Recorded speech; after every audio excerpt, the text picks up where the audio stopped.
양희원형의 환경과 경제 24번째 방송입니다. 양희원형 전 의원 나오셨습니다. 어서 오십시오. 네, 안녕하세요. 양희원영입니다. 이 격주로 하는데 중간에 막 이슈가 있으면 방송 쉬고 그랬는데 사실상 한 1년 정도 한 거네요. 네네. 많은 분들이 AI한테 환경을 배우는 것 같다. 네. 냅두면 1시간 혼자 말할 수 있을 정도의 콘텐츠. 네. 네. 자, 야 근데 날씨가 장난 아니죠? 이게 지금 우리 방송의 모토이기도 해요. 네. 이 기후 문제가 결국 우리 삶 전체를 바꿔놓고 있잖아요. 네네. 삶 전체 경제도 바꾸고 우리의 일상을 바꾸고 있죠. 삶의 질도 떨어지고요. 그렇죠. 또 완전 문제, 돌아가신 분도 생기고.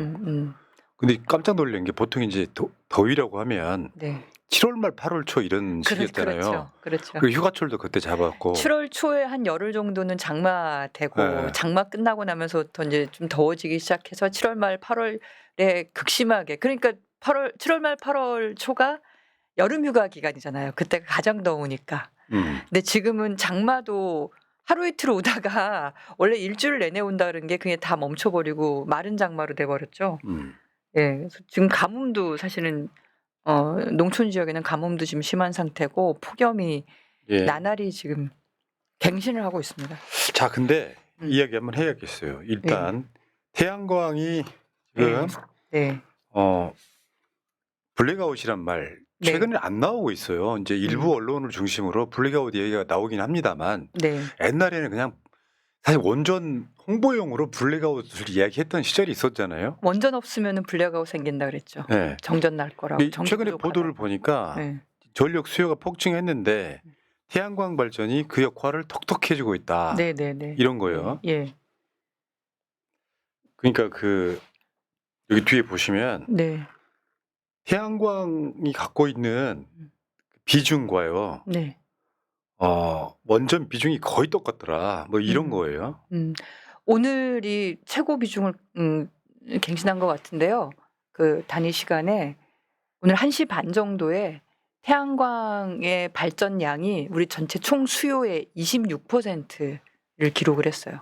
26%. 26%요. 네네. 그러니까 햇빛이 많으니까 엄청 더운 거잖아요. 폭염이 생기고 그 폭염 때문에 냉방 수요가 급증하면서 전체 전력 수요가 급증하는 그런 형태인데 두 가지로 이제 태양광이 이 냉방 수요, 급증하는 전력 수요를 커버해주고 있다.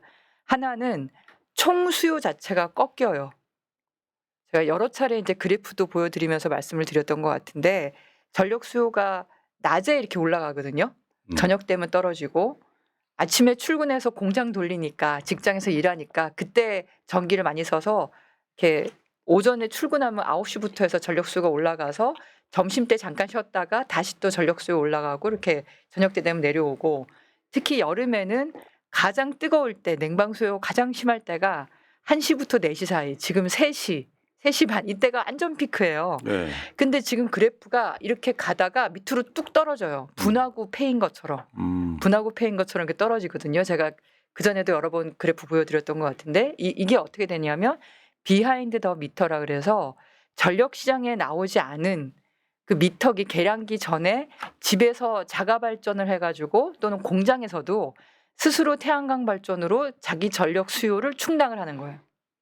그러니까 전력 시장에서 거래되지 않고 그냥 수요를 잡아먹어 버리는 게 있어서 그래서 이렇게 산처럼 볼록했던 전력 수요가 분화구처럼 온폭 파이는 역할을 하는 거예요. 그래서 만약에 이 태양광이 없었으면은 원래는 뭐 97, 99, 8, 뭐 거의 100기가와트 이상 전력 수요가 늘어날 거를 이걸 97로 이렇게 깎아버리는 거죠. 그게 하나가 있고 두 번째는 태양광은 햇빛이 비치면 비칠수록 물론 뜨거우면 효율이 좀 떨어지긴 하는데 그래서 봄 가을이 효율이 제일 좋거든요.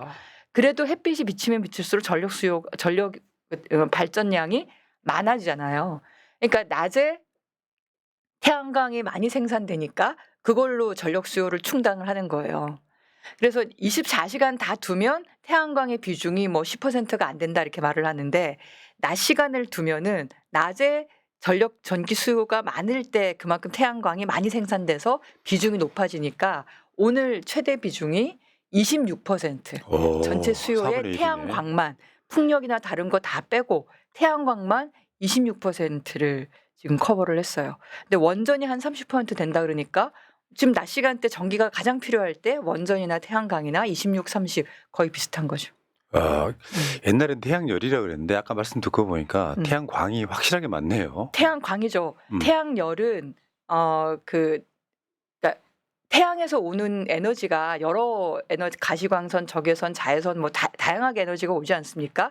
그중에 광자로는 전자를 때려서 전기가 생산되게 하는 태양광 발전기, 그 반도체를 이용하는 발전기고 태양열은 진공관을 가지고 물을 데우는 그래서 온수나 난방을 할 수 있는 게 태양열 온수기고 물론 이제 사막처럼 정말 뜨거운 데는 태양열을 가지고 물을 끓여서 전기를 생산하기도 하지만 우리 같은 온대지방 아무리 덥다 해도 사막보다는 덜 더운 거잖아요. 그러니까 우리 같은 온대지방에는 전기는 태양광, 광자를 이용한 태양광 발전기, 그러니까 열을 이용한 거는 태양열 온수기, 난방기 이렇게 가는 거죠. 그렇네요. 이 기술이 더 발전하면은 사실 솔직히 이 발전의 방향성은 원전같이 위험한 전기보다는 자연의 이것들 이용하자는 게 이제 궁극적인 목표가 될 텐데. 그렇죠. 기술 개발이 이제 계속 일어날 텐데 지금 우리가 태양광을 하는 거는 반도체를 이용하잖아요. 반도체는 뭐냐면 그 모래에서 실리콘 다시 규소죠. 걔를 뽑아다가 그걸 가지고 만든 게 반도체고 그 반도체 위에 얇게 유리를 입히고 그다음 필름 입혀가지고 빛을 잘 흡수하도록 만들어서 그 빛으로 전기를 생산을 하는 건데 뭐 요즘에 들어보셨은 분은 아시겠지만 페로브스카이트라 그러면서 새로운 결정질 구조를 이용을 해서 태양광 전기를 생산하는 그런 또 새로운 기술도 우리나라가 원천 기술을 가지고 있을 정도로 지금 앞서 나가고 있다 이렇게 얘기를 합니다. 그거는 액체처럼 이렇게 다룰 수 있는 거라서 이렇게 구부리고 그러니까 유리는 그렇게 하기 어렵잖아요. 그러니까 평평하잖아요, 그냥. 태양광 발전기 다 평평한 네모난 평평한 그렇죠. 걸로 다 하는데 페로브스카이트를 이용한 태양광 발전기는 투명한 창문처럼도 쓸 수 있고 그냥 벽체에 그냥 달 수도 있고 차량 도색으로도 쓸 수 있고 뭐 아니 하다못해 우리 푸나님 안경에다가도 태양광 그럴 수 있겠네요. 시계 여기도 태양광 그래서 이런 빛에 다 반응을 해서 전기를 생산하는 그런 기술도 지금 개발되고 있고 그러니까 지금 태양광은 긴 말린 것 같은 느낌이지만 더 발전시키면 투명하게 만들 수도 있다. 그렇죠. 투명하고 이제 부드럽게 액체처럼 유연하게 덮어 씌워서 할 수도 있고 그런 기술이 지금 실제 개발되고 있고 상용화가 이제 시간 문제다 이렇게 보고 있습니다.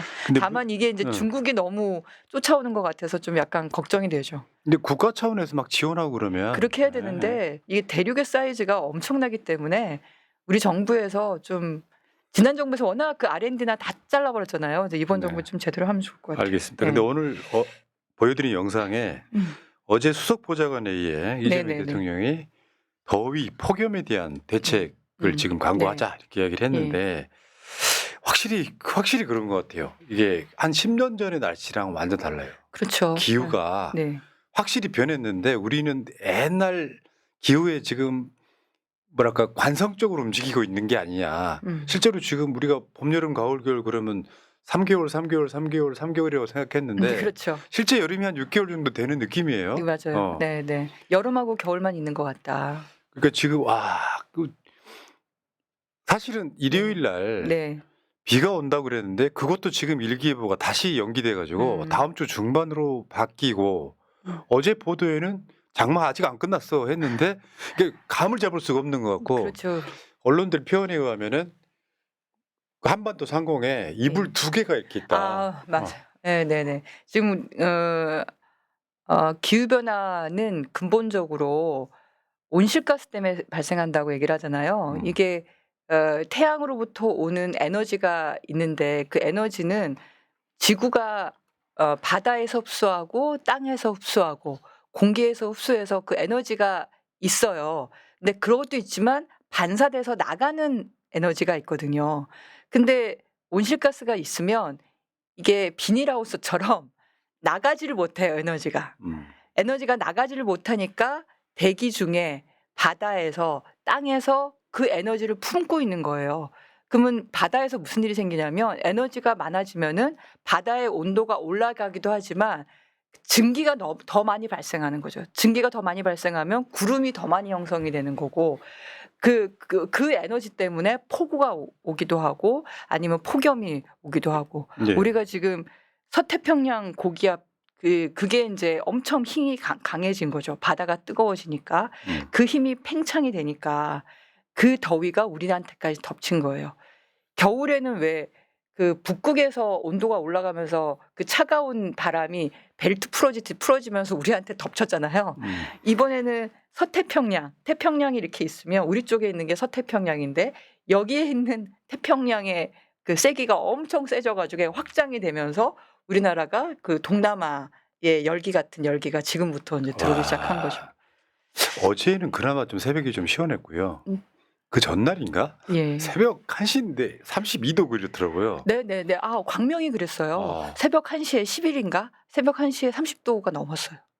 새벽 1시에. 예. 그러니까 사실 지금 옛날 같으면은 지금 이런 폭염이 올 때가 아닌데 7월 말 8월 초가 아니라 네. 이미 7월 초에 폭염이 그냥 공습을 한 그런 그렇죠. 느낌이에요. 마른 장마가 되면서. 그러니까 각종 기록들 다 깨더라고요. 다 깨고 저번에 있죠, 지금. 며칠 전에 저 파주인가 어디는 수도권 40도. 그게 광명하고 파주 두 군데가 그랬어요. 그랬어요? 네. 그래서 저는 광명이 산도 있고 한데 왜 그럴까 봤더니 이쪽 산과 안양천 양쪽이 있으면서 뜨거운 바람의 통로가 돼버린 거예요. 아, 씨. 네, 오히려 뜨거운 바람의 통로가 되면서 정체가 돼버려서 파주도 약간 분지형이더라고요, 거기가. 그러면서 거기도 뜨거운 바람이 정체가 돼버린 거고 우리는 뜨거운 바람의 통로가 돼버리면서 이 양쪽이 40도가 넘어버렸죠. 제가 몇 년 전에 지하실에서 방송할 때 엄청 뜨거웠던 적이 있었는데 지하실인데 또 뜨거웠어요? 지하실인데 지하실이면 그 여름에 뜨거우면은 곰팡이 막 발생하지 않습니까? 예, 습기 처분. 그게 문제가 아니라 새벽 3시에 일을 끝나고 집에 가려고 딱 나왔는데 히터에서 나오는 바람 같은 걸 느꼈을 때 절망감 있잖아요. 약간 이건 재앙이다. 그때가 지금 재현되는 느낌이에요. 네네. 더 심해지죠. 지금 작년에 우리 방송할 때도 그랬어요. 이번 올해가 가장 시원한 해가 될 거라고. 해가 갈수록 점점 더 더워지니까. 그거 이야기하고 비슷하네요. 예. 내 남은 생에 오늘이 가장 젊은 날이다. 네. 그건 네네. 그건 좀 어떤 느낌일까? 좀 희망적인가요? 아니면 절망적인가요? 아니, 그게 약간 철학적으로 초탈하고 살자 이런 뜻이죠. 네네. 그러니까 예전에 날씨는 오지 않는다. 네, 다시는 그런 날이 오지 않을 것 같다. 네. 그러니까 뭐 각종 도시들마다 보면은 뭐 기상 관측사상 가장 이른 열대야, 네. 가장 이른 열대야 계속 이런 식이거든요. 네네. 와, 열대야도 초열대야 있죠. 그렇죠. 원래 열대야가 27도 이상인가요? 25도 이상. 25도 이상? 네, 네. 근데 30도 이상이 초열대야인 거죠. 네, 네, 그렇습니다. 와.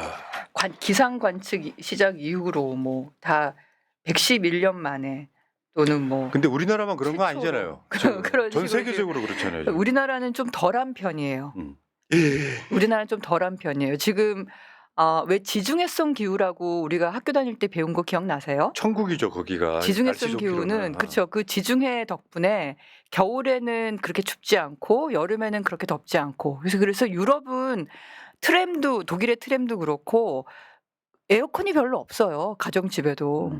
그 이유가 그렇게 춥지 않고 그렇게 덥지 않고 그래서 그렇거든요. 그러니까 옆에 뭐 히터 같은 거 하나만 틀고 그냥 살고 그랬죠. 맞죠. 근데 지금은 40도? 스페인이 몇 도? 46도. 46도씩. 와, 나 그 어드순밖에 안 나오네요. 예, 이탈리아, 프랑스는 6월 달부터 40도가 넘어왔고. 영국도 그 북해 그쪽도 우리보다 훨씬 더 위도가 높은 데잖아요. 거긴 여름이 뭐 20도 안팎 뭐 그랬었는데 6월 달에 35도씨가 넘는 이례적인 폭염이 발생했고. 이건 재앙입니다, 지금 보니까. 그리스는 원래 뜨끈뜨끈한 나라긴 한데 여기도 6월부터 40도 이상의 폭염이 발생을 했고. 스페인의 46도는 좀 충격적이네요. 네네. 스페인이 워낙 뜨거운 나라긴 하죠. 거기가 햇빛도 많고. 그래서 약간 그 건조한 기후가 있긴 한데요. 그래도 이 온도는 우리가 몸이 36.5도잖아요. 네. 우리 몸이. 그래서 36.5도를 딱 만나면 그 자체가 숨이 확 막히거든요.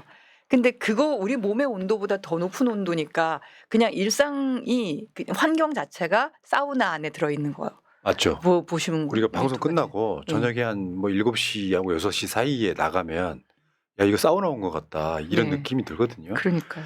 와 네. 46도 좀 심각한데요. 근데 이번에 예. 폭염뿐만 아니라 미국 같은 경우는 이제 뭐 기온 40도 정도는 기본인데 관련해서 홍수가 난 거잖아요. 네네네. 진짜 굉장히 엄청난 사건이 일어났던 거거든요. 네네네. 미국은 폭염도 유명했던 게 그 사진 보셨어요? 뉴욕시에서 아스팔트가 녹아내려서 땅이 꺼졌어요. 예. 그래서 버스가 그 사이로 빠졌어요. 이번에 한국도 그런 사진 하나 있었어요. 예, 그 싱크홀, 우리는 싱크홀인데 거기는 아스팔트가 녹아내려 가지고. 근데 그것뿐만이 아니라 텍사스 그러면 우리가 먼지 풀풀 날리는 사막도 있고 막 그런 네. 데잖아요. 근데 여기에 4개월 동안 올 비가 4일 만에 왔대요. 4일 동안에.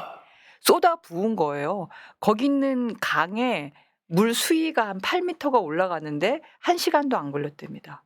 그래서 한 기독교 단체에서 애들 몇백 명 애들이 캠프를 갔는데 걔네들이 그 홍수에 휘말려 가지고 구출하긴 많이 구출했는데 그래도 한 28명의 아이들이 죽고, 그리고 뭐 텍사스에 여러 침수가 일어나면서 인명 피해만 80명이 넘었죠. 근데 지금 어제 보도로는요 119명입니다. 아, 그렇습니까? 네. 계속 이제 희생자가 늘어나는 건데 음. 미국이 저렇고요. 중국도 우리 바로 옆에 중국도 네. 중국도 네. 폭염하고 홍수가 동시에 발생을 했죠. 워낙 나라가 크니까. 네. 그러니까 이게 뭐 말씀드린 것처럼 더우니까, 그러니까 폭염과 이 홍수가 같이 온다는 게요. 뜨거우면은 뜨거운 것 때문에 땅과 바다와 강, 하천의 수증기가 급속도로 올라가거든요. 그렇겠죠. 그러면서 참 이번에 기상 예측은 없었는데 갑자기 스콜처럼 비가 엄청나게 쏟아진 적이 있어요. 우리 방송 끝나고 네. 직원들한테 제가 뭐라 그랬냐면 나 태어나서 이렇게 비 한꺼번에 많이 내리는 거 처음 봤다 그랬어요. 그걸 스콜이라 그러죠. 네. 동남아에서 네. 있는 스콜이 우리나라에서 이제 발생하기 시작을 한 건데, 중국은 그 폭염과 이제 홍수가 같이 온 거죠. 그러면서 중국도 그 12만 명이 대피하고 여섯 명, 제가 안 데이터는 이건데 그 이후로 더 늘어났을 것 같은데요. 예. 그래서 전반적으로 이게 뭐 1950년대 이후로 최고 기록이다, 계속 갱신하고 있다라고 얘기를 하고 있습니다. 이 강의 수위가요. 네. 경고 수위보다 2m 높았다. 이것도 좀 제한 같고, 일본 같은 경우는 49.9도? 네, 그렇죠. 일본 원래 여름에 살기 힘든 나라거든요. 그렇죠. 네. 굉장히 다습하고 고온 다습한데 고온 다습한데 49.9도. 예. 가나가와현. 와, 이거 진짜 재앙이네요. 우리가 적응하기 할란가 모르겠어요. 왜냐하면 우리가 온실가스를 계속 줄인다고 해도 이게 하루아침에 없어지는 게 아니라 지금의 기상 이변은 몇십 년 전에 우리가 내놓은 온실가스로 인해서 생기는 거죠. 야, 그래서 뭐 지금 우리가 내놓은 온실가스로 인한 피해는 우리 애들이 한 2060년, 70년 그때 아마 영향을 받을 텐데 그때는 지금보다 훨씬 더 심각한 기후 재난으로 오겠죠. 그래서 이제는 기후 변화 문제에 대해서 온실가스를 줄이는 노력도 해야겠지만 변화한 이 기후에 대해서 우리가 어떻게 적응하고 살 것이냐. 예, 이게 굉장히 중요한 시대가 되고 있습니다. 야, 참. 그 50도 육박한 날씨고 어떻게 살아요? 솔직히 말씀드리면 저 사우나 가가지고 낮은 온도가 한 40도 되지 않아요? 낮은 온도가? 낮은 온도. 난 사우나 별로 안 좋아해가지고 숨이 막히잖아요. 방이 들어가면. 있어요. 좀 따뜻한 방, 적당히 따뜻한 방, 뜨거운 방 이렇게 있는데. 찜질방 좋아하시는 분들은 들어가셔서 이렇게 지지시는데 그거 힘들어요. 야, 근데 이게 사실이 이렇습니다. 우리 미래를 위해서라도 우리가 온실가스 배출량을 줄여야 되고 윤석열이처럼 그런 아리백 개념 없이 계속 이렇게 가면 결국 재앙이다. 지금 윤석열은 지금 다시 재입고 됐지만 감옥에 이 더운 날씨에 에어컨도 없다는 거 아니에요?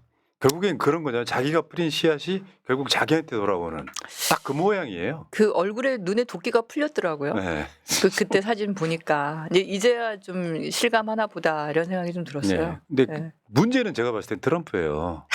트럼프는 뭐 지구 온난화 이런 거 없다고 생각하는 사람이라. 이번에 텍사스 간다 그러던데 갔는지 모르겠네. 예. 자. 그 본인이 어떻게 보면 자초한 일이기도 해요. 네.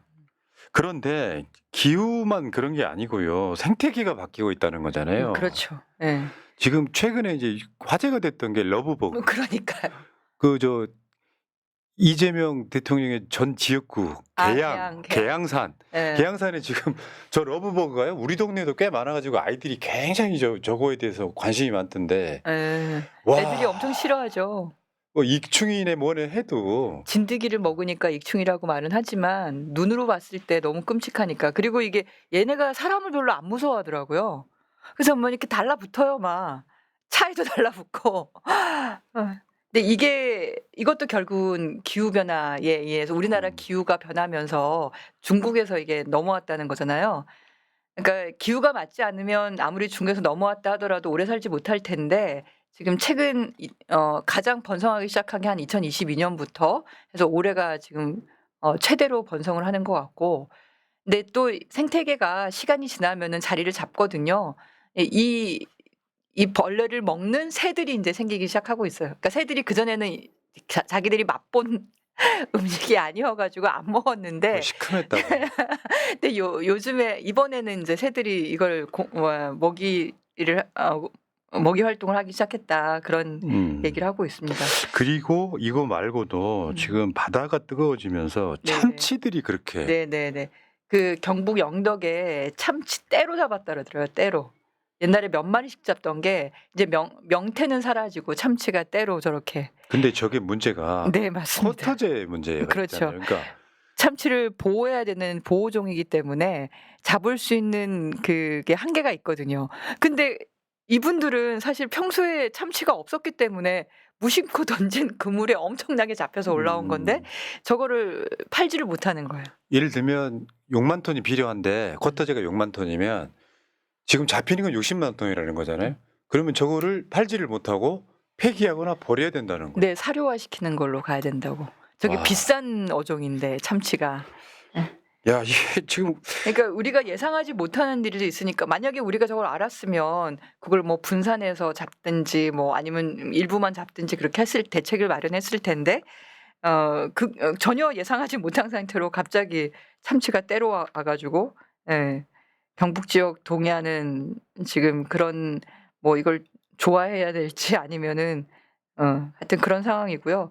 대신에 명태나 정어리나 얘들은 지금 눈을 씻고 찾아봐도 없는 상황이라고 얘기를 합니다. 그렇네요. 우리가 예, 명태를 먹긴 해요. 동태 같은 걸로. 러시아산. 그건 다 저거는. 대부분 예. 러시아산이죠. 예. 근데 그것만 있을 건 아닌 것 같고. 그리고 또 안 좋은 것 중에는 이제 적조, 플랑크톤이 대량 증식하는, 지금 4대강은 녹조가 심각하고 바다는 적조가 생기고, 그러니까 이게 햇빛이 많이 들어오면은 거기에 이제 영양분과 결합해서 플랑크톤이 대량 증식하면서 바다에 적조가 많이 발생을 하면 바다가 빨개져요. 그러면서 이제 양식장에 피해를 심각하게 입는 그렇겠네요. 거죠. 그것도 있고 지금 아마 해수욕장 이제 여름에 가시면 경고 문구 많이 보실 텐데 독성 해파리가 또 늘어나고 있죠. 바닷물이 따뜻해지면서. 굉장히 인체에 그건 독성 쏘이면은 때문에. 심각한 문제가 생길 수 있기 때문에 굉장히 조심해야 됩니다. 그래서 해수욕장 가면은 해파리 그러니까 나타났다고 입수 금지하는 때가 간혹 있는데 이번 여름에도 그런 일이 많이 발생할 것 같고요. 그리고 이제 농촌으로 가면요. 벼멸구가 그렇게. 그러니까. 지금 벼멸구는 지금 굉장히 빨리 왔다는 거잖아요. 날씨가 더운 만큼. 날씨가 더우니까 빨리 시작된 거죠. 우리 어렸을 때 시골에 살 때 보면 벼멸구 때문에 막 농약 엄청나게 치고 그랬었거든요. 벼멸구가 동남아시아가 원산지거든요. 근데 지금 우리 기후가 동남아 기후로 바뀌고 있으니까 벼멸구한테는 천국이 돼버린 거죠. 그래서 이렇게 되면 또 약도 더 많이 치게 되니까 더 상황이 안 좋아지겠죠. 이게 악순환 지금. 그렇죠. 악순환이 되고 있는 상태인 거고, 그러면 벼 수확량이 감소하고 농약 사용은 더 증가하고, 그럼 비용은 더 상승할 거고, 생태계 오염은 더 늘어날 거고. 그리고 철새들도 이제 여름철 체류 기간이 길어지고 있다, 이런 얘기들도 있고요. 그리고 이제 더워지니까 갯벌에 염류가 올라가가지고, 그러니까 염도가 이렇게 올라가는 거예요. 그래서 갯벌에 있는 생물들의 문제도 생기고 있다고 얘기를 하고 있고. 거기다가 지금 이제 소나무 재선충병, 이거는 뭐 고질적이긴 한데 저렇게 소나무들이 이제 누렇게 이제 죽는. 예. 지금 이 영남을 덮치고 이제 경기 강원도로 번지고 있다고. 네. 그래서 제가 풍력 발전 그때 하면서 숲 지키는 이제 환경운동가들하고 얘기할 때 우리가 기후 변화 되면은 숲이 통째로 사라진다 지금. 그래서 나무 좀 이렇게 몇 그루라도 좀 희생을 해서 풍력 발전기라도 만들어서 최대한 기후 변화를 완화시키는 방향으로 같이 협력을 하자. 그런 얘기를 했던 게 몇 년 전인 것 같은데요. 최근에 소나무 재선충도 그렇고 기후 변화로 인해서 소나무가 빠른 속도로 지금 고사하고 있고요. 아마 우리나라에 사는 소나무가 주종이었는데 그게 얼마 안 있으면 많이 바뀔 것 같아요. 그게 우리 어렸을 때 배웁니다. 극상이라고. 네. 침엽수에서 활엽수를 배우는 건데 네. 문제는 지금 산림에서도 심각하잖아요. 네. 아마존뿐만 아니라 한국도 막 개발 허가 내면은 막 숲 싹 밀어버리고 네. 실제로 보니까 그 지구에 공급되는 산소의 굉장한 비중은 바다가 갖고 있더라고요. 네네네. 근데 바다에서 나오는 산소가 제일 많고. 예. 그렇죠. 바다에서 온실가스도 흡수하고 산소도 내고 그렇게 역할을 하는데 지금 바다가 더워지면서 이산화탄소를 잘 흡수를 하지 못하는 문제가 발생하고 있죠. 그리고 이제 이게 있어 배추, 고냉지 채소. 고냉지 채소들이 이제 지금 뭐 이파리가 다 이렇게 노랗게 말라간다는 거잖아요. 고냉지라고 얘기를 하면 이제 높은 산지 같은 대관령 데는 좀 같은데. 시원해야 되는데 거기도 같이 덩달아 더워지니까 그래서 배추를 지금 중국에서 수입해 오는 대책 마련한다고 가격이 워낙 비싸지고 하니까. 아이고, 참. 그러니까 기후 변화가 발생을 하면 여러 가지 생태계의 변화 때문에 우리 농업도 많이 변할 수밖에 없는 것 같은데요. 그러니까 지금 결국은 먹거리 문제가 심각해질 수 있어요. 그렇죠. 우리가 아까 그 바다가 바뀌면 그 참치는 생기는데 명태는 없죠. 명태나 전복 같은 건 좀 점점 없어질 가능성이 있고. 그러니까 먹거리 문제에서 지금 벼멸구 문제 생기죠. 고추도 이제 이렇게 습기가 많고 폭염이 있으면 질병 발생이 더 많아진다고 얘기를 하고 있고 사과는 지금 대구에서 강원도까지 올라왔는데 이 강원도에서도 지금 재배 면적이 줄어들고 있다. 온도가 맞아요. 올라가면서. 사과 앞으로 못 먹게 될 거다. 네. 그런 얘기까지 있어요. 사과가 이제 주산지가 홍천으로 강원도 홍천으로 바뀌었다가 거기도 온도가 올라가면서 이걸 빨리 따라가야 된다는 거잖아요. 이 변화에 대해서 우리 먹거리 문제가 걸려 있기 때문에 그렇죠. 우리가 쌀 정도를 제외하고는 농산물 수입하는 게 굉장히 많지 않습니까? 그렇죠. 네. 그 뭐 식량 주권 얘기까지 나오는 건데. 그러니까 지금 이런 기후 변화가 폭염으로 인해서 도시에서는 냉방권이라고 하는 권리를 어떻게 보장할 것이냐.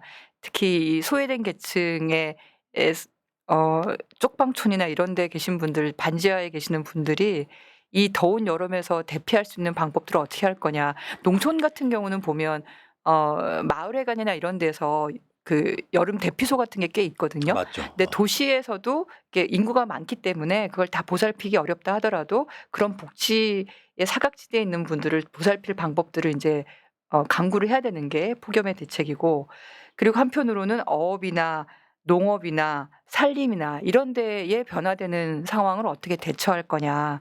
그리고 농가 비용이 더 증가하고 소득이 감소했을 때 어떤 대책을 또 마련할 거냐. 이런 것도 있는데 그 관련한 이제 재해보험도 확대하는 문제, 그다음에 내재해성 품종을 개발하는 문제, 뭐 아열대 작물을 도입하는 이런 대책들이 마련이 돼야 되는데 한편으로 좋은 소식 중에 하나가 참치대가 유입되는 것도 있지만 이제 바나나가 우리나라에서 오렌지가 우리나라에서 주요 소득원으로 될 가능성이 높다는 거예요. 지금 망고, 파파야, 바나나, 용과, 구아바, 오크라, 요주, 고구마, 원주밀감, 단감 이런 거. 그러니까 이런 한국에서 것들이 먹던 사과는 못 먹게 되는데 열대 과일은 먹게 되는. 열대 과일은 이제 수입보다 국내에서 생산하는 면적이 점점 더 늘어나고 있는 거죠. 사실 농업도 이런 식으로 발전할 수밖에 없을 것 같아요. 그러니까 이제 시골에 내려가면은 제사상에 차례상에 구아바, 바나나 이런 걸 올릴 수밖에 없는. 야, 웃어야 될지 울어야 될지 모르겠습니다. 그런 변화들을 이제 발빠르게 대처하고 정부의 지원 정책이나 아니면 대책 마련을 잘 만드는 게 지금 굉장히 중요한 시기가 된 것 같습니다. 근데 이런 것도 있는 것 같아요. 이제 어떻게 한 9월이나 10월쯤 돼가지고 더위가 끝나면 또 겨울 오잖아요. 네. 그러면 까먹어 사람들이. 그때 더웠던 거 까먹어. 네. 이게 트럼프식 마인드 있잖아요. 이렇게 추운데 지금 지구 온난화가 진행 중이라고 못 믿겠다 이렇게. 네. 그런 상황도 있긴 한 것 같습니다만. 근데 우리나라는 정말 극단이죠, 그렇죠?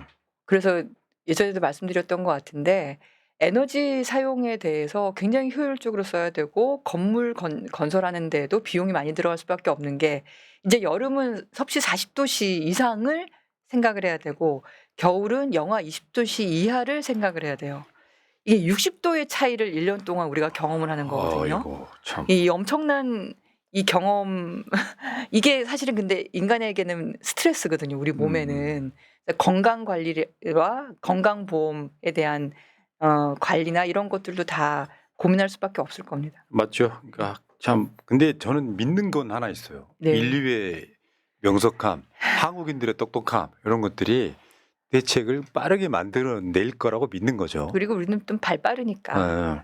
진짜 한국 사람들 굉장히 영리한 것 같아. 자, 근데 맞습니다.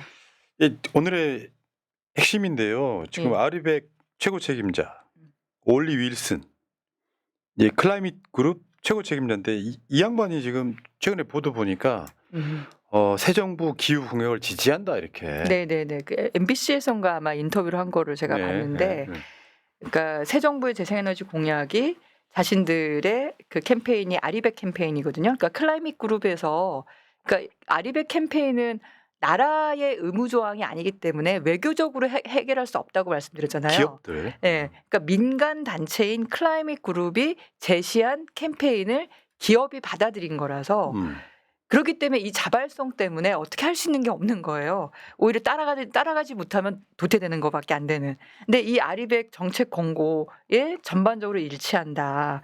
석탄 발전 폐쇄에 대해서 굉장히 반가운 소식이다. 이렇게 평가를 했죠. 그래서 지난 정부의 재생에너지 목표가 축소되고 후퇴한 조치로 굉장히 실망을 했는데 새로운 정부 이재명 정부에서는 재생에너지를 확대하는 그런 공약을 내세워서 그거에 대해서 이제 지지한다 이런 입장을 낸 거예요. 어제 그 대통령실에서 아리백 산단 파격적 지원 할인을 검토하겠다 이런 보도가 나왔었거든요. 네네네. 그러니까 이게 궁짝이 잘 맞기 시작하는 거고 주로 이제 저 서남해안 쪽 전라도 쪽 그쪽에다가 또 많이 그런 식으로 지금 지원하겠다 이런 얘기하는 것 같아요. 지금 호남 지역이 햇빛도 좋고, 그러니까 전국의 평균 비 오고 태풍 불고 뭐 밤 이런 거 다 빼고도 하루에 100% 전기를 생산할 수 있는 시간을 평균 한 3.5시간 정도 잡거든요. 근데 호남 지역은 그게 한 4시간 정도로 늘어나요. 그러니까 그만큼 전기 생산을 더 많이 할 수 있는 효율이 좋은 지역이 호남 지역이거든요. 그리고 거기는 또 서남해안 쪽 같은 경우는 바람도 좋은데 수심도 얕으니까 해상 풍력하기에도 좋거든요. 그런데 문제가 여기는 수요지가 별로 없는 거야. 그렇지, 그게 문제지. 예, 여수 산단 정도 말고는 그 전기를 다 수도권에 그러면 올려 보낼 거냐. 근데 그게 아니라 산단을 밑으로 내리자는 거죠. 수요를 밑으로 내리자. 내려가 가까운 데서 해. 그렇게 산단을 아리백 산단, 그러니까 재생에너지 전기를 직송해서 받을 수 있는 그런 산단을 빨리 만들면 그러면 재생에너지 전기가 이 사람 그 올리 윌슨도 하는 얘기가 대한민국에는 아리백 선언하는 기업들이 꽤 많은데 근데 재생에너지를 공급받는 달성률 자기가 약속을 해놓고 달성률이 12%밖에 안 된다. 그렇게 얘기할 정도로 지금 재생에너지가 부족하거든요. 저 그래프 한번 보세요. 그러니까 국가별 아리백 기업들 달성률. 이거 좀 굉장히 절망적이에요. 아직까지는. 윤석열이 3년 까먹어 버린 거고. 네네네. 뭐 중국 59%예요. 우리가 중국을 혐오하시는 분이 많으신데 지금 곧 아마 미국을 넘어설 거예요. 재생에너지, 에너지 전환이나 이런 전반적인 다 중국이 59%고요. 일본도 36%, 베트남도 58%. 사실 맨 앞에 독일이 88% 나와 있잖아요. 저게 저기 일본에 대지진 난 이후에 그때 독일이 탈원전 선언을 했던 효과라고 저는 보거든요. 원전의 비중을 확 줄여버리니까 재생에너지 비율이 올라갈 수밖에 없었던 거죠. 독일은 이제 정치적인 입장이 다르다는 이유로 에너지 정책이 바뀌지 않습니다. 그러니까 후쿠시마 원전 사고 나기 전에는 3인당과 녹색당이 탈원전이고 재생에너지 쪽이었는데 후쿠시마 사고 난 다음에는 기민당 쪽도 다 그렇게 바뀐 거예요. 그러니까 독일은 정치권 전체가 다 친재생에너지로 바뀌었기 때문에 저렇게 빠르게 전환할 수 있는 거죠. 야, 그건 뭐 네덜란드도 그렇고 대부분의 나라들이 심지어 프랑스도 아리백의 이제 재생에너지 원전의 달성이 나라인데도. 네, 저렇게 높은데 근데 우리나라는 너무 없죠. 그러니까 기업들이 해외로 나간다는 얘기도 있고 우리나라에 안 들어오겠다는 얘기도 있고 그렇지 않습니까? 글로벌 평균이 40인데 한국은 12밖에 안 되고요. 네. 이재명 정부에서 열심히 달려도 몇 %가 나올까요? 5년 열심히 달린다. 5년 전 20% 넘을 수 있다고 봐요. 아. 예. 그리고 아리백 산단을 만약에 만들게 되면 거기에 재생에너지를 집중할 수 있기 때문에 단기간에 40~50%까지 끌어올릴 수도 있다고 봐요. 그러네요. 네네. 아리백 산단을. 그러니까 전체 전기에 이렇게 다 희석시켜서 다 들여보내는 게 아니라 산단 그쪽에만 직송해서 재생에너지를 가깝게 쓸 수 있게 만들고 그러면 송배전 비용이 적게 들기 때문에 전체 가격도 하락하면 기업에게도 이익이고 그리고 맨날 출력 제한 당하면서 지금 발전 사업 허가도 안 해주는데 그쪽에 이제 어떻게 보면 수도권보다 땅값이 싸기 때문에 개발할 수 있는 면적과 여지가 훨씬 더 많거든요. 그러면 투자가 많이 몰리겠죠. 그렇게 되면 짧은 시간 안에 많은 재생에너지가 들어설 수 있고 그걸 바로 공급할 수 있기 때문에 거기에 들어서는 기업들의 아리백 공급률은 전체 평균보다 훨씬 높아질 수 있죠. 그걸 지금 호남 쪽하고 그다음에 울산이 지금 산업단지인데 거기가 지금 공동화되고 있다는 거 아닙니까? 하나둘씩 기업들이 떠나고 있다고 얘기를 하는데 거기가 바로 앞에 부유식 해상풍력을 꽤 공들이고 있었잖아요. 근데 그게 지난 지방선거에서 시장 바뀌고 저쪽 당으로 바뀌고 그리고 윤석열 정부로 들어오고 이러면서 그게 다 백지화되는 듯 했어요. 그랬다가 도저히 더 먹고 살 게 없으니까 국민의힘 쪽에 있는 시장님도 그 부유식 해상풍력에 다시 이게 관심을 가지기 시작하더라고요. 근데 마침 이제 정권이 바뀌었으니까. 아이고. 그래서 이제 그쪽도 전기를 또 가져올 수 있고 해서 그렇게 아리백 산단 만들면 저는 이 올리 윌슨이 우려한 이런 걱정들에서 많이 해소가 되지 않을까 생각을 합니다. 그러니까 대통령 하나 잘못 뽑으면요. 뭐 친원전 이런 사람들한테 휘둘려 가지고 야 원전이 뭐 CF100이요. 근데 그런 거 해가지고 3년 제대로 까먹으면은 한국이 뒤처질 수밖에 없는데 그나마 이제 스마트한 대통령 들어섰으니까 네. 좀 기대를 하면 좋을 것 같고요. 네, 그래서 이 사람이 저희한테 제안한 게 두 가지가 있어요. 지금 5년밖에 안 남았는데 지금 이제 10%인 재생에너지 비중인데 33%까지 올려달라. 우리를 엄청 신뢰하고 우리가 굉장히 유능하다고 생각하는 것 같아요. 제가 아니 그건 사실이잖아요. 근데 진짜 이게 어렵거든요. 정말 어렵습니다. 그렇겠죠. 네, 아는 사람은 더 잘 압니다. 이게 목표를 세운다고 되는 문제가 아니거든요. 정말 밤낮 없이 일만 한다고 되는 문제도 아니고 하여튼 33% 문재인 정부 때 목표가 30%였는데 그거를 윤석열 정부 때 21.6%로 낮췄다가 11차 전력수급 기본계획에서는 18.8%로 또 낮췄어요. 그런데 그것을 33으로 문재인 정부 때 목표보다 더 높게 가달라라는 요구이고 두 번째는 제가 늘 얘기하는 전력시장 구조 개혁으로 재생에너지가 자유롭게 사고팔 수 있는 그런 시장, 그런 전기요금 체계로 구조 개혁을 하는 것을 두 가지의 정책 공고를 했습니다. 맞죠. 근데 한국의 대표적인 산업이 반도체인데 실제로 지금 처음 들어오신 분들 설명을 좀 드리면 아리백이 안 되면 나중에 수출이 안 됩니다. 한국 기업이 팔아먹지를 못하는 상황. 근데 지금 대만 같은 경우는 TSMC 뭐 거의 다 달성하는 분위기의 느낌 자체는. TSMC는 아마 2030년까지 아리백 달성할 수 있을 것 같아요. 지금 속도로 보면. 네. 그건 대만 정부가 해상풍력에 굉장히 많이 공을 들이고 있고 굉장히 빠른 속도로 여기는 거의 그걸 뭐라 그러죠? 뒤에 절벽을 딱 쳐놓고 그리고 우리 이 이상은 더 안 된다 이걸 그러니까 원전 다 닫아버렸잖아요. 그러면 재생에너지를 그걸 다 커버하겠다 하면서 거의 매월 이렇게 체크하면서 그걸 지금 재생에너지를 확대시키고 있는 상황이에요. 대만이 대단하죠. 근데 대만보다 사실 우리나라가 더 큰 나라이고 그 해상풍력 설치량은 이 올리 윌슨도 잘 알더라고요. 잠재량이 624기가와트예요. 우리나라가 현재 재생에너지 다 포함해서 130기가와트가 있거든요. 130. 원전 다 해봤자 30기가와트가 안 돼요. 근데 해상 풍력 잠재량이 624니까 어마어마한 잠재량이 있어요. 우리나라는 삼면이 바다이기도 하고 또 서남해안 쪽은 수심도 얕고 그러니까 624 기가와트의 잠재량이 있는데 우리가 개발한 건 얼마냐? 124 메가와트. 아이고. 예. 그러니까 이건 6천분의 1인 거죠. 야, 이게 그러니까 할 수 있는데 안 한 0.1. 거잖아요. 그렇죠. 0.1 기가와트밖에 개발을 안 한 상태인 거죠. 야, 예, 그나마 이번에 아마 내년 정도 되면 나골 해상 풍력이라고 그래서 영광 앞바다 쪽에 한 356 메가와트가 한꺼번에 들어섭니다. 그게 아마 그 공기업들이 한다고 큰 소리만 뻥뻥 치고 10몇 년 동안 못하던 거를 민간 기업에서 지금 몇 년 사이에 356 메가와트 해상 풍력을 지금 드리고 있고 이걸 지금 이 정부에서 굉장히 빠른 속도로 하게 되면 그리고 그 산단에다가 어쨌든 싸게 공급하는 그 라인들을 깔면은 그럼 저는 굉장히 폭발적으로 늘어날 수 있다. 근데 문제는 네. 풍력을 생산하는 것도 문제지만 우리가 지금 계속해서 연이어서 말씀하고 있는 게 전력망 문제잖아요. 네네. 그러니까 전력을 생산해도 예. 전력망을 개혁하지 못하면 사실 큰 의미가 없다. 네 근데 맞습니다. 그런 면에서 어제 대통령실에서 호남 전력망 100일 안에 1기가와트 확충. 제가 이 말 듣고 진짜 놀랐어요. 저 1기가와트가 원전 하나 분량이라면서요. 그렇죠. 원전 한 개 분량.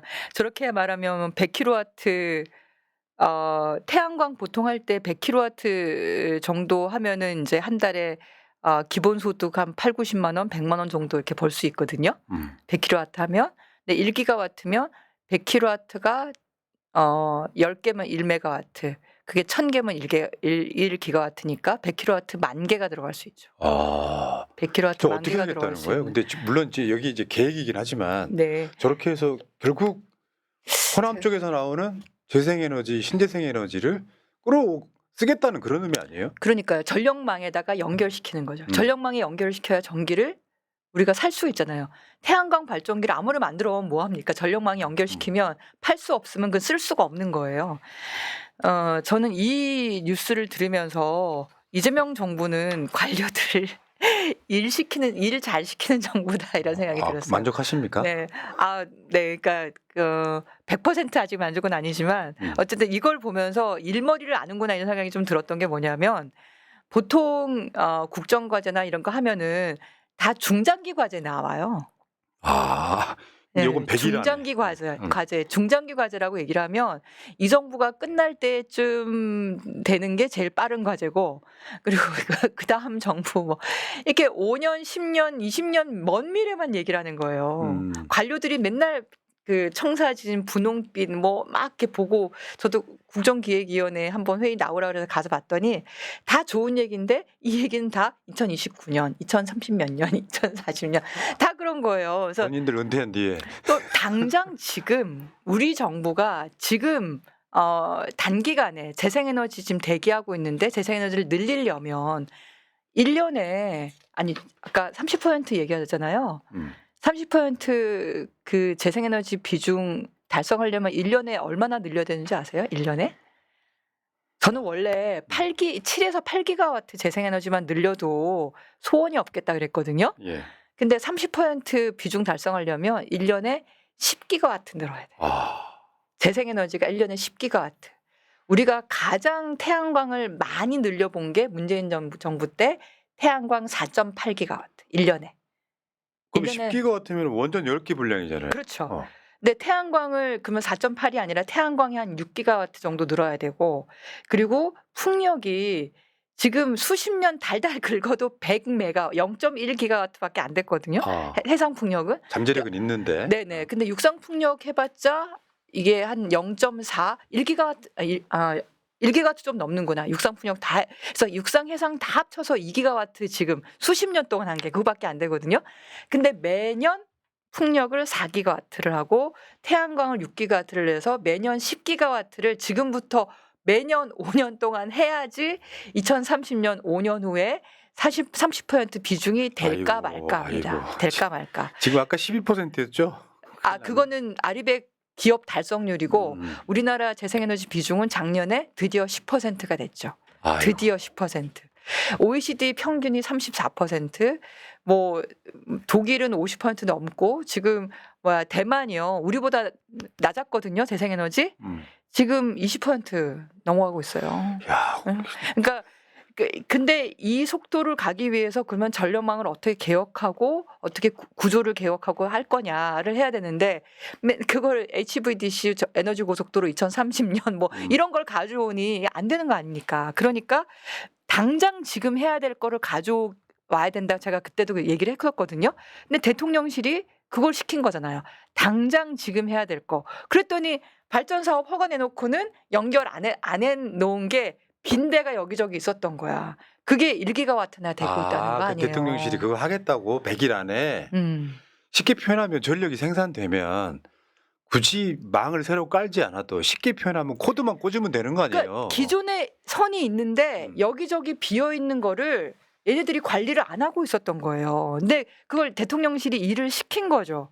단기간 안에 이걸 할 수 있는 걸 가져와라라고 얼마나 닥달을 했으면 이걸 가져왔잖아요. 100일 내에 원전 한 개 분량의 전기를 새로운 재생에너지를 연결할 수 있다고. 이게 작년 제가 늘 얘기했던 2024년 9월 1일부터 이 호남 지역은 재생에너지 신규 허가가 안 나요. 그러니까 지난 1년 동안 안 난 거야. 왜냐하면 선로가 없다고. 근데 알고 봤더니 있었던 거야. 1기가와트나. 근데 그거를 그래서 보니까 지금 한국전력공사가 이거를 잘 연결시켜 준다고 누가 칭찬하는 데도 없고 뭐 인사고과에 반영되는 것도 아니고 자기 이익이 늘어나는 것도 아니고 못했다고 뭐 여론 문매는 받겠지만 그게 자기가 그래서 잘리는 것도 아니고.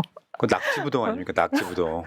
그러니까 그러니 이거를 제가 경쟁을 도입을 하든지 민간이 들어와서 이걸 개발하게 하든지 스스로 찾게 만들든지 지금은 이제 정권 초기니까 불호령 내려가니까 막 찾아갖고 1기가와트만큼 빈 거를 가지고 왔어요.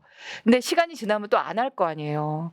그러니 저는 이거를 구조적으로 스스로 찾게 만드는, 스스로 찾으면 돈이 되게 만들고 수익이 되게 만드는 구조적 변화가 일어나야만 움직인다.